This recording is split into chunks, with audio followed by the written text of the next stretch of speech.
Hamilton was not just given a 5-second penalty. He was given a reason to question the whole Monaco result. Ferrari expected Monaco to be about precision, pressure, and survival between the walls. Instead, Hamilton left shocked, Ferrari left furious, and the International Automobile Federation now has to explain why one of the most important races of the season turned into a pit lane penalty storm. Because Hamilton was not alone. Gasly was punished twice and dropped from 3rd to 7th. Other drivers were hit too. And when the same kind of penalty keeps appearing again and again, the question stops being, did one driver make a mistake? It becomes, was the system actually fair? Ferrari wants answers. Hamilton wants clarity. And the International Automobile Federation is facing the one word that can damage any championship: doubt. Because if the measurements were right, Hamilton has to accept a brutal Monaco lesson. But if Ferrari finds even one weakness in the data, one calibration issue, or one mismatch between the car and race control, then this was not just an unjust penalty. It was the moment 5 seconds exposed a much bigger problem inside Formula One. Before this goes any deeper, subscribe to the channel. Monaco is the one race where a 5-second penalty does not behave like 5 seconds. It behaves like a locked gate. At another circuit, Hamilton might have been able to answer back. A long straight might have opened. A tire advantage might have appeared. A late safety car might have reset the race. A brave move into a heavy braking zone might have turned punishment into recovery. But Monaco does not give drivers that kind of freedom. Monaco traps them. The walls are close. The streets are narrow. The rhythm is unforgiving. A driver can be faster than the car ahead and still have nowhere to go. He can manage his tires perfectly, save energy, apply pressure lap after lap, and still be stuck behind a slower car because the circuit refuses to open a door. That is why Hamilton's penalty hit Ferrari so hard. It was not just time added to a result. It was time added in the one place where lost time can feel impossible to win back. And for Ferrari, that is where the tension begins. Because Hamilton was not brought to Maranello to accept weekends quietly. He was brought in to lead, to challenge, to force the team into a sharper era. Ferrari did not sign a 7-time world champion for comfortable explanations. They signed him because he understands how championships are built from the smallest details. A clean pit entry. A perfectly timed stop. 1 point saved. 1 penalty avoided. 1 decision challenged before it becomes a pattern. And that is why Monaco matters. Because from the outside, the official story sounds simple. Hamilton exceeded the pit lane speed limit. The limit was 60 kilometers per hour. The International Automobile Federation applied a 5-second penalty. The rule is the rule. But inside Formula One, the words simple and Monaco almost never belong in the same sentence. Because the pit lane is not just a line on the timing screen. It is a system. The driver has a limiter. The team has software. The dashboard gives signals. The governing body has its own detection points. Sensors record the speed. Stewards receive the information. Then a penalty appears. And if every part of that chain is perfectly aligned, the decision is hard but fair.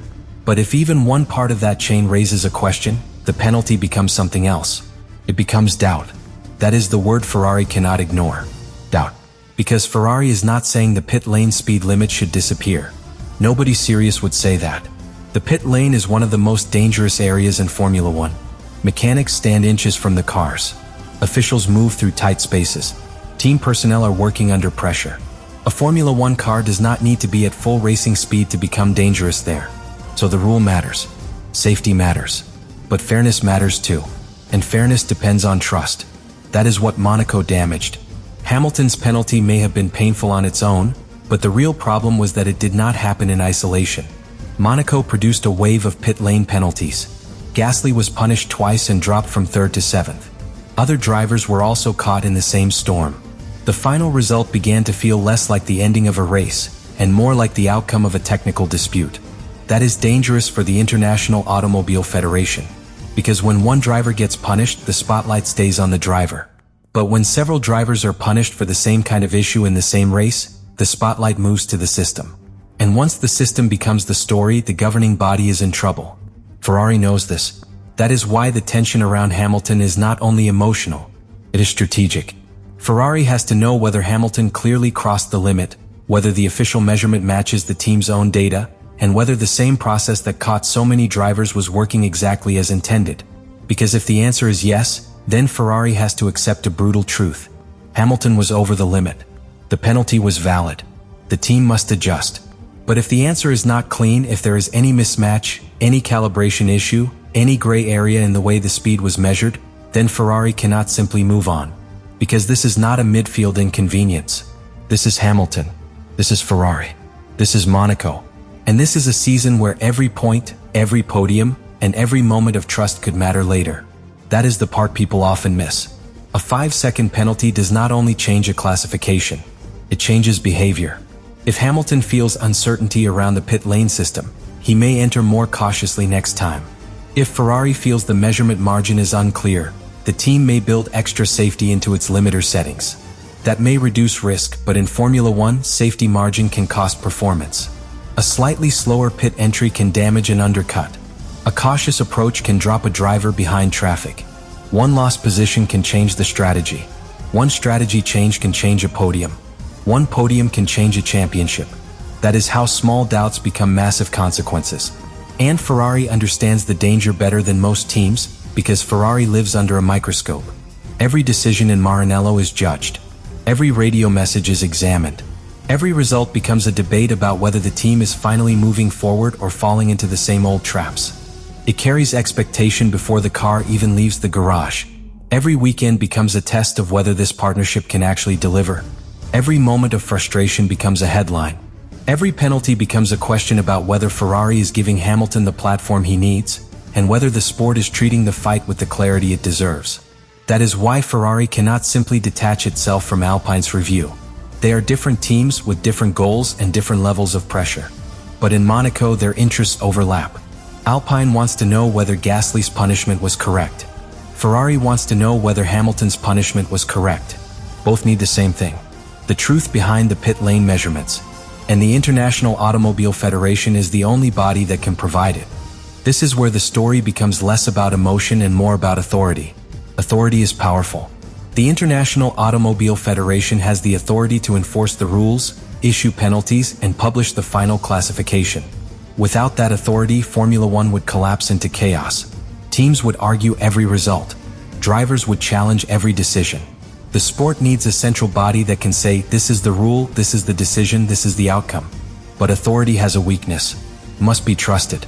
If people believe authority is precise, fair, and transparent, they may disagree, but they will eventually accept it.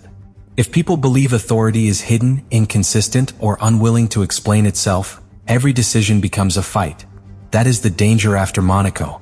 The penalties may be technically correct. The International Automobile Federation may have done everything by the book. But if teams and fans do not understand why so many drivers were punished, then the correct decision can still leave a damaging aftertaste. That is the part governing bodies often underestimate. In modern Formula One, being correct is not enough. The sport has to show why it is correct. The audience is too informed now. Fans analyze onboard footage. They listen to radio messages.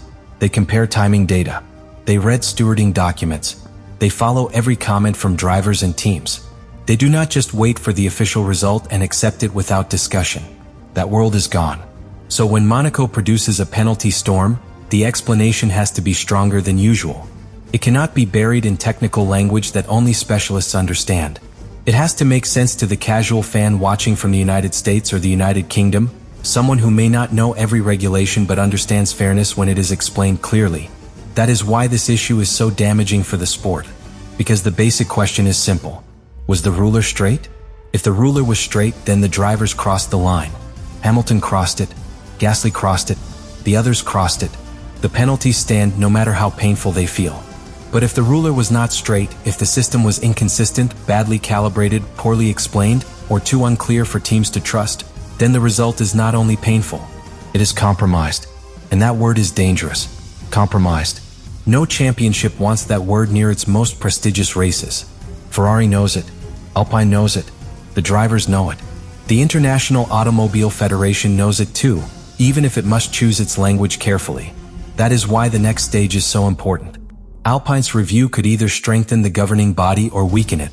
If the review fails because the evidence is not strong enough, the International Automobile Federation can say the system held under challenge. Ferrari will still demand answers, but the pressure may reduce. If the review succeeds, even partially, the opposite happens. Hamilton's penalty becomes part of a broader question. Ferrari gains momentum. Every driver caught in the pit lane storm gets pulled back into the debate.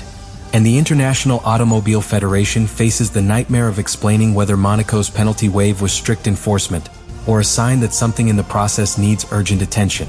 That is why Ferrari is waiting with interest. Because sometimes in Formula One, the most important move is not the loudest one. Sometimes it is letting another team open the first door. Alpine has put its hand on that door. If it opens, Ferrari will not ignore what is behind it. And Hamilton will not ignore it either. Because for him, this is about more than one afternoon. A champion thinks in seasons. He knows how single moments become turning points. He knows how a penalty that looks manageable on one weekend can become crucial months later, when points are counted and regrets become sharper. That is why he needs clarity now, not later. Not after the next controversy. No. Because if he goes into future races believing the pit lane measurement process has unanswered questions, it changes the way he drives. If Ferrari believes the margin is unclear, it changes the way the team operates. If the whole paddock believes Monaco was not explained properly, it changes how every similar decision is received. That is how one Grand Prix leaves a scar. And the scar is not only on Ferrari. It is on the trust between drivers and the governing body. A driver has to trust that the line is clear. He has to trust that the penalty system is not arbitrary. He has to trust that if he respects the instructions from his team and the readings in the car, he is not about to be blindsided by a different interpretation from race control. If that trust weakens, racing becomes smaller. Drivers become more cautious in areas where they should simply be precise. Teams add extra margin where they would normally chase perfection. The sport becomes less about extracting the maximum and more about avoiding invisible traps. That is not what Formula One should be. Formula One should be hard. It should be strict. It should punish real mistakes. But it should not feel mysterious. That is the emotional charge behind Ferrari's tension. Hamilton felt shocked because the penalty landed in a race where recovery is nearly impossible. Ferrari felt frustrated because the penalty belonged to a wider pattern. Alpine felt robbed because Gasly's podium disappeared. Drivers across the paddock felt the warning because they know the next unclear call could land on them. All of it points back to the same demand. Make the system visible. That does not mean every team gets to rewrite every result it dislikes. That would be chaos. The International Automobile Federation cannot allow emotional appeals to replace official enforcement. But it also cannot rely on blind faith when penalties reshape a race as important as Monaco. The balance has to be exact. Strict rules, clear evidence, consistent application, public trust. Without all four, the controversy survives. And right now, Monaco has left too many people unsure. That uncertainty is what Ferrari is trying to turn into pressure. Not wild pressure. Not uncontrolled anger. Strategic pressure. The kind that says, we respect the rule, but we want the proof. We understand safety, but we demand consistency. We accept authority, but authority must explain itself. That is a powerful position, because it is not unreasonable. And the more Alpine pushes, the more reasonable Ferrari's demand looks. That is the hidden strength of this moment for Ferrari. Hamilton's penalty may have hurt them, but the wider Monaco chaos gives them a chance to argue from principle instead of emotion. They can say this is bigger than Hamilton, bigger than Ferrari, bigger than one result. They can say it is about the integrity of the sport. And once a team frames an argument that way, the International Automobile Federation has to respond carefully, because dismissing it too quickly looks arrogant. Engaging with it too deeply may reveal pressure points, but ignoring it entirely lets suspicion grow. That is the trap Monaco created. The governing body wanted enforcement. Instead, it got doubt. And now, as Alpine pushes its review and Ferrari studies Hamilton's penalty, the tension is moving toward the question that could define the aftermath of the race. If new evidence can challenge Gasly's punishment, what stops Ferrari from demanding the same level of scrutiny for Hamilton? That is the question sitting underneath the entire controversy. And it is the reason the next move matters so much. Because once Ferrari and Alpine are both asking for clarity, the International Automobile Federation is not facing one angry garage anymore. It is facing a paddock that wants to know whether Monaco was decided by clear rules, or by a system that still has not shown enough of its work.